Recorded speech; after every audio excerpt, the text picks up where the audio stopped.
Hello everyone, Sam here, how are you all doing? I thought I'd do a video regarding intrusive urges and how they operate in the OCD recovery journey, something that I experienced many times. Now, you hear intrusive thoughts spoken about a lot and everything that comes with that, the physical anxiety, the shame, the guilt, the panic, all the things that come with intrusive thoughts. However, I thought you don't really hear intrusive urges spoken about much. So let me talk a bit about my journey. I remember it feeling very real, and the realness factor was jacked up with the fear of losing control or the fear of intentionally doing something. And I'd be in my head all the time going, did you actually do that? And it just felt so real, convincingly real, because the urge came in at a really unwanted time, or you couldn't believe how real that urge felt, and what was the intention? Did I deliberately want to do that? Did I want to do that on purpose? What does that say about me? Does that mean I'm a monster? Does that say I'm evil? Does that say I'm horrendous? That rabbit hole that I went down many times. And I'll give you an example of how an urge can work. So let's say I'm out running, I'm out exercising, I'm road running, and I'm running up a hill, and a man next to me, sort of on the side of the road, is climbing up a ladder. Okay, and the intrusive urge there would be to push that person off the ladder. Okay, now it wouldn't bother me now. It wouldn't even come in now because the intrusiveness has lost its grip. I couldn't care what comes in. But when I was suffering, so 3 years ago, or 2 years ago, when I was really caught in the chronic cycle, I would sort of have to stop. The compulsion would be to stop, look around, just to make sure, obviously, that person hasn't fell off a ladder, to make sure I haven't shouted out the urge, or I haven't shouted out a thought, and that person's not looking down at me, shouting at me, staring at me, going, why did you do this? How could you do that? You're scum, blah, blah, blah.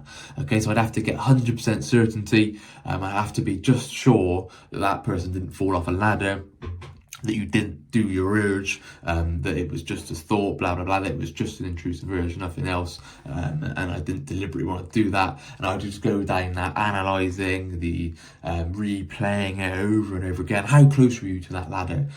Did you stick your arm out, blah, blah, blah. I just spent years like that, latched on, and then, say if I was going out for a meal that evening, or going out for a few drinks, that's all I'd be able to think about, replaying it over and over again. Did you really want to do that? What was your intention? Did you really want to push that person off a ladder? Did you do it? Are you sure you didn't do it? Are you sure as you ran around the corner that person didn't fall off the ladder? Things like that. And that I spent years like that. Really did.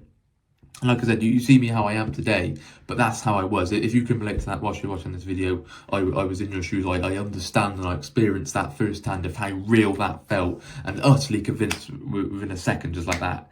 I had it a lot driving. I'd had the intrusive urge to suddenly pull my car over, or maybe going past a cyclist, and you'd have the urge or the thought going, you could knock that person off the bike, sorry, or you could drive your car into this pedestrian, and then just looking in my rearview mirror all the time, did I hit that person off, or why did that thought come in there? Why do I have to have that urge? And of course, if you're going to fear an urge coming in there, if you're going to fear that thought coming in there, then OCD knows that, it's going to cling in there, and it's going to jack it up right when you don't want to. Okay, that's the key point to remember, and understanding how OCD operates, and all the tricks that it does.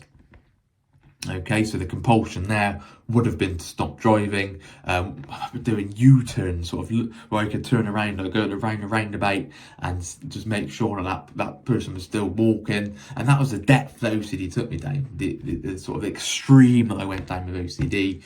I remember walking past people in the street.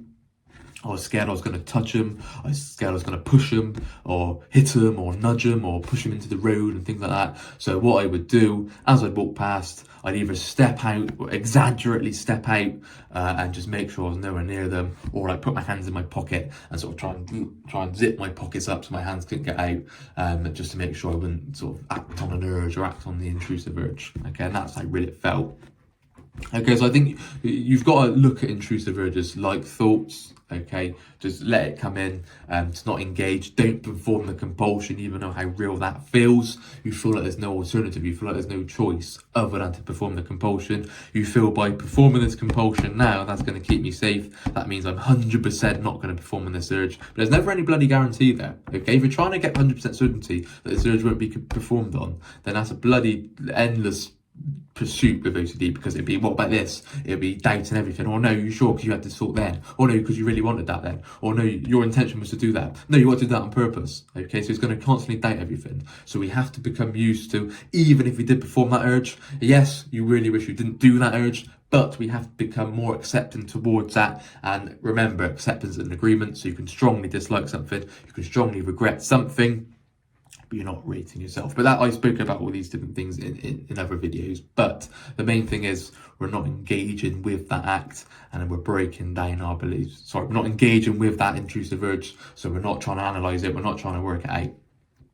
Okay, of course, you're not going, right, that means I'm going to act on my urges. You're not saying that at all. It's that you look at the beliefs around it. That can be your recovery homework of what am I scared of? Why would that urge come in? That's something you can break down over time. But when that urge comes in the meantime, you're not saying, yeah, I'm going to act on that urge to prove I won't do it. You're not saying that. You're just not engaging with it and just carrying on and not doing the compulsion when you feel so triggered. Okay, so like when I said with the man on the ladder, okay, the compulsion was looking around or running really wide around him to make sure I didn't do that. Okay, that's a compulsion. We need to carry on as normal. We need to sit with that discomfort, or in my case, run with that discomfort, and just carry on. We can't engage with it, because as soon as we give it attention, as soon as we give it power, then OCD has that firm grip on us and it locks up.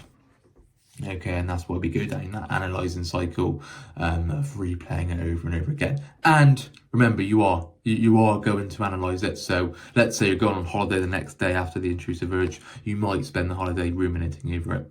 Okay, if you're trying to get rid of that becomes a slippery slope, because that's like fear of fear as well. Oh my god, this can't ruin my holiday. Oh my god, this can't ruin my night out. Oh my god, this can't ruin my date night that I'm about to go on. Okay, so you've got to let it be there. Okay, try not to engage with it. Over time, no guarantee, but with me it wouldn't latch now. So even if I had an intrusive urge, I wouldn't be spending the whole evening, the whole holiday thinking about it. It just wouldn't latch. Okay, I'd go, oh, there it is, and just carry on as normal. It really wouldn't have that power. But that's because, like I said, I've worked on my beliefs. I understand inside out how OCD operates there. I know what it's trying to do. Okay, so the intrusiveness isn't there because I understand it, and like I said, the fear, the core fears have been worked on, and the beliefs have been worked on, and the unconditional acceptance is embodied, and I really sort of believe that. Okay, so I think that's an important thing to remember, and that's just some examples of how intrusive urges can come in. Something, as many that happened with me. I had many more. That's not the only 3 that I've ever had. I've had loads more, and I could speak all night. I could probably bore you to tears. I could be speaking in a week's time still about all the intrusive urges that I had, but that's not going to do anyone any good, and I'm sure you'd have switched off by then, or your phone battery would have died. So I'm not going to do that, but you get the gist of things. Okay, it's going to be things that you really don't want at really unwanted times. All right, so it could happen sort of sexual intimacy, really sort of moment that you want to enjoy and you haven't really unwanted intrusive urges, things like that. And it just same principles apply. Just try not to engage with it over time. You're breaking down beliefs, but when it happens, when it first comes in, when it first triggers you and feels really overwhelming and sort of takes you off your feet, we've got to just not perform compulsions in that time. Okay, that's the biggest bit of advice that I would give in the meantime.